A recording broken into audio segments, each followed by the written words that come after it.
आपले स्वामी कसे दिसत असतील? आपण फोटोत त्यांना पाहतो तसेच दिसत असतील का?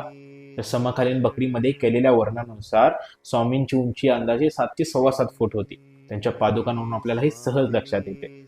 स्वामींची नखे कापायला येणारा न्हावी नेहमी सांगत असे की स्वामींची ही नक्की इतकी मुलायम की जणू गुलाबाच्या पाकळ्याच, ती हातानेही तुटत असत. स्वामींची पावले लोण्याहूनही मऊ, त्याच्यामध्ये हाडे आहेत की नाही हेच समजत नसे. स्वामी चिखलातून जरी चालले ना तरी त्यांचे पाय लखलखीत स्वच्छ असत. त्यांचे पोट मात्र गोल डेऱ्यासारखे, जणू सारं ब्रह्मांडच मावले त्यात. स्वामींची त्वचा खूप नितळ आणि हे कोमळ होती. आपले स्वामी मनाचे राजे होते. कित्येक दिवस ते आंघोळ करत नसत, पण कधी कधी दिवसातून 4-4 वेळा आंघोळ करत. तरीही स्वामींच्या शरीरातून सदैव धुपाचा सुगंध येई. स्वामींना सकाळी उठल्यानंतर गोड खायला खूप आवडत असे. त्यामध्ये कधी खीर असे, मसाले दूध असे, तर कधी पनीर असत. स्वामींची जेवणाची ही तऱ्हा तर खूप निराळीच होती. स्वामी कित्येक दिवस, कित्येक महिने हे जेवत नसत, अगदी पाणी सुद्धा घेत नसत. पण कधी